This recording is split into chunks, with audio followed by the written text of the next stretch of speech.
Hi, this is Gigeni, author of The Magnificent Woman and founder of the School of Magnificence, helping you get in touch with your God self, or whether you want to call it your higher self, but that part of you that knows your true magnificence.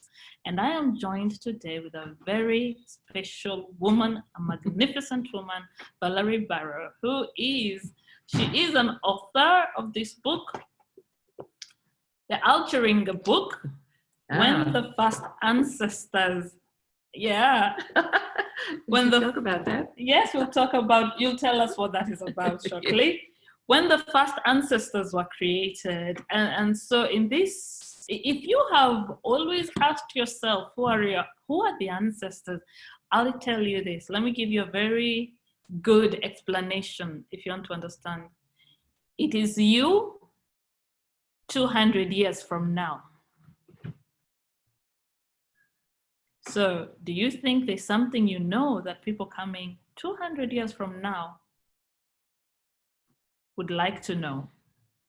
So what makes you think the ones who came before you, 10,000 years before you, do you really think they knew nothing?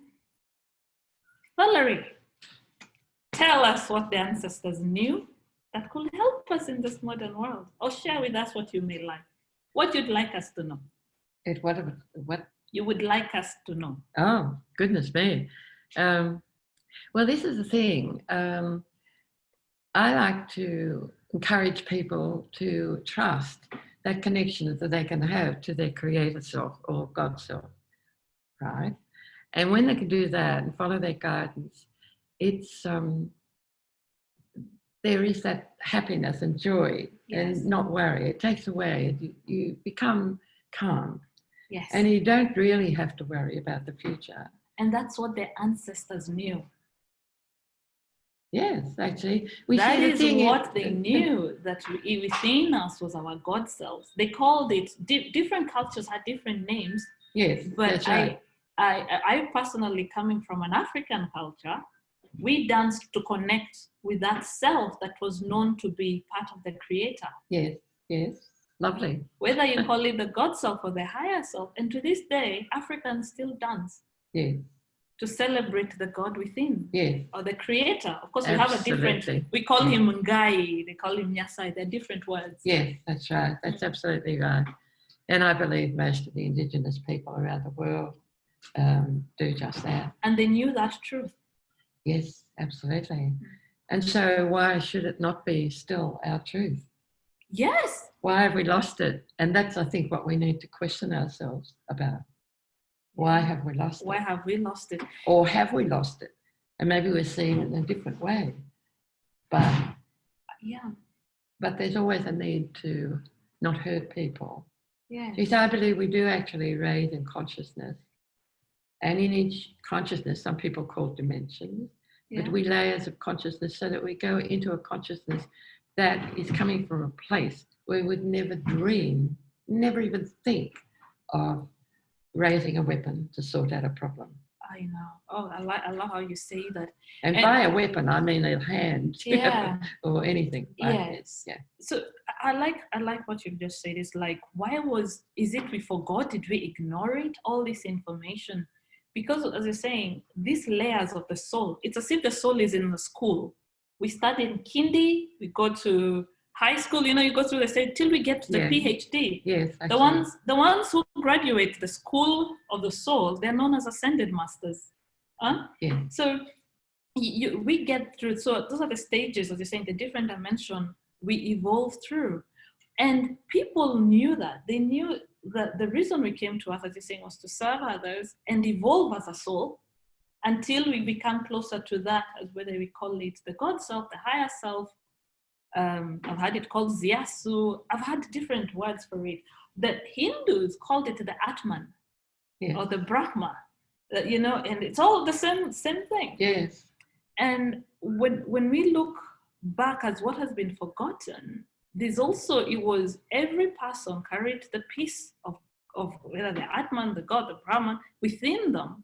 And they had a direct link to the creator. Yes. What changed over time is we needed somebody to intercede for us. In the past, everybody knew it was a direct line. And what most people forgot, anyone who knew that truth was wiped out of the planet. Isn't so? It's like all the indigenous, either they were suppressed to never share this. You go to Africa, there are people who don't want to talk of these things because the church has said anything that's not Christianity should never be considered. So people just took it that way.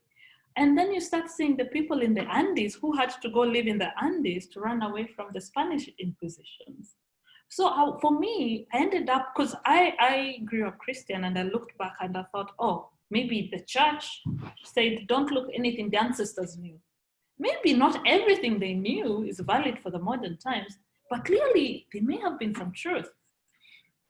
And one of the things I've come to find, I had to ask myself, why is it anyone who knew the truth of the God self was either killed, burnt at the stake, yep. even the Joan of Arc, yes, even the ones who are called saints, why is it they were all persecuted? What was it with that truth that it had to be suppressed so much? Yes. Well, I suppose you could put it simply in saying there were those... That was a very long question. No, I was just going to say it was simply, there were those that wanted to misuse the power. Yeah. You know, so the power, of course, is what we need to think about too. And we talk about reclaiming our power. What are we going to do with it? Are we going to continue good? You talked about the earth, for instance. Are we going to continue digging holes in her? And yet she's part of us. So in some way we represent the earth as well. Mm. And so I think they talk about future healing. Yeah. It will go past actually, shall we say, intrusion into like surgery where it be needed. We would just use energy to heal. Yes. And so we can do that with the earth. Yeah. Healing. And there's this ridiculous, and pardon for me, it's ridiculous argument about climate change. I don't think we even have to go there. Just look at pollution, and that's scientific fact. You know, it can be accepted. Yes. So we need to deal with pollution on this planet. And if we deal with that, everything else is taken care of. It goes back to the way it was meant to be in the first place. Yeah. One of my favorite quotes is, we call the people who took care of the earth primitive. We call them primitive. Yes. So what do we call the ones who destroyed it? Well, actually, I'd like to re-pronounce primitive to prime. Oh, I love that. Taking care of the earth, the life, viva. Yeah, sure. Life. And everything has life. Everything keeps moving. Yes. Everything keeps changing. Yeah. For me, how I look at it is like, you're a woman, right? And you know you love to cover yourself in certain ways and to keep yourself in a certain way. I wouldn't be happy if somebody just came and ripped off a piece of my garment and it's, you know, and I'm so exposed and, you know, and they don't even acknowledge what they've done and, or go like, oh, no, we need to honor that. Yes. And that's what we've done from the earth. We've stripped her out of her clothing, her garment. We've left her so exposed. Yes. To so many things. Yes, well, she's struggling. She is. She's struggling, and it's the same with people as well. And her heart is dying, like from seeing how people are treating each other as well. Yes, that's right, exactly. But there must be positive things here. Yes, so I think the thing is not to focus on the negative, but the positive, and hopefully that will attract. We're all electromagnetic energy fields. Yes. As a body, a human body. Yes. That's scientific fact. And so what we put out is magnified the earth. So the earth gives life. Because if we didn't have life, if we didn't have the earth, where would we be? Yeah. She's feeding us all the time, allowing us to be here in the human race. Yes, I agree. What I want us to talk about is, because we're now talking about the earth. And one of the things the Indigenous did, they had sacred sites. Everywhere I've traveled on different continents, I've seen it here in Australia, I've seen it in Africa, even when I go back. Every place you go, every tribe had a shrine or what was called a sacred site. And there's a man who's done a lot of, I know in South Africa, is it Michael Tellinger? He's done electromagnetic tests in some of these, what were known as sacred sites, to go like, the readings here are different from the readings there. These things there were portals of energy, or there's a field that is detected in sacred sites. Yes, that's right. But they were left by the Indians. Some of these sites are tens of thousands, hundreds of thousands years old. Who knows how far back? Yes, that's Look right. at Stonehenge. Yeah. So I want you to talk to us about the sacred sites, and I also want to start hearing about Uluru, which is one of your speciality, as one of the biggest sacred points here in Australia for us. What would you like to share? Well, Kajini has explained that I am a channeler, which means that I just leave myself open. I've been honoured because it's a gift. And I just receive messages directly from, actually in particular, I'd like to show everyone this image. It's Alcheringa. And the Indigenous people know, most of them, not a lot of them anyway, know him as an ancient creator, ancestor. Got it. It's actually in the Oxford Dictionary, Australian edition, one of the few Aboriginal words. Wow. Anyway, he placed this image on my computer. Now we could say, oh, well, anyone could do that, but I certainly couldn't do it. But the fact is that the Star People have given us the technology that we use all this time now. And so they've done it. Alcheringa's done it, or had someone do it for him.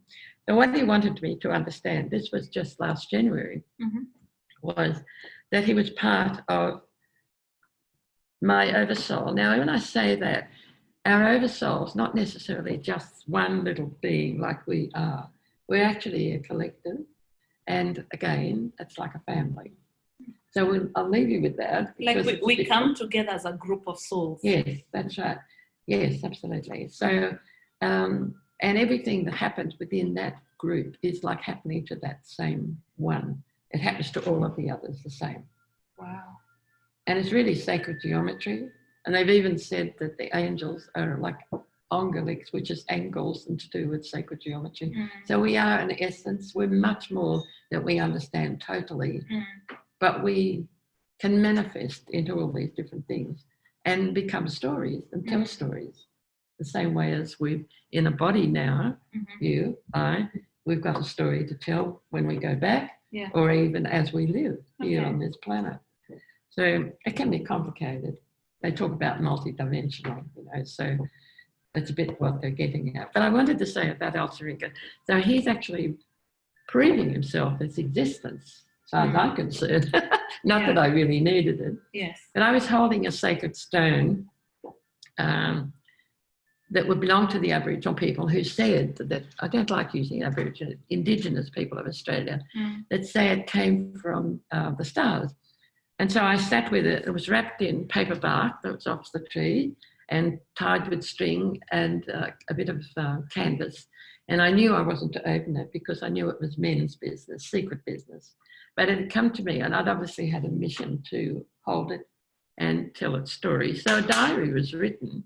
And can I share it with you, Kajini? Of course. I did write it originally back in 1995. It was published. Yes, I have read that one. And so this tells us quite a lot. And one of the big things that Alcheringa introduced himself to me through two other mediums. And that was quite something else. And which book is this? This is the one that's actually been republished now in this book, because I've actually decided to come out and really talk about where I've come from. Wow. Just an aspect. So I'm like a messenger. Yes. But I have come from... what would we say? The highest order, they have said. So that sounds a bit sort of over the top. But guys, we'll put a link below. You can find all of Valerie's books. But in part 2 of this does retell this story. They asked me to put it all in one book. Wonderful. When I say they, I mean the Star People or Creator God. There's no separation. Yes. So in this book, when I first worked with them, Alcheringa introduced himself to me.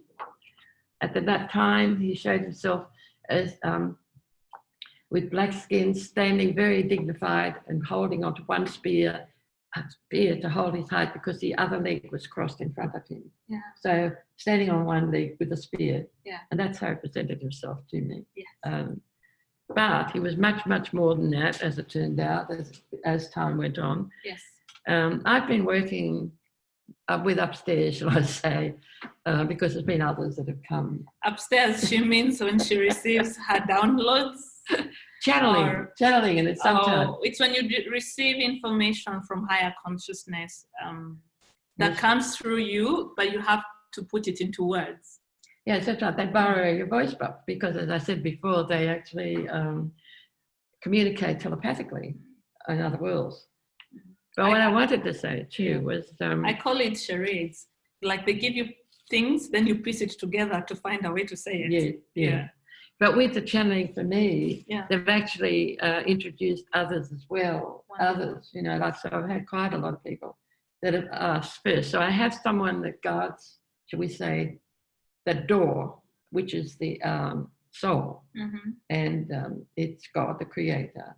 Or I have also met personally in India an avatar named Sri Satya Sai Baba, and he called me a woman alone, which was unusual, and he gave me this wonderful diamond ring, just one him.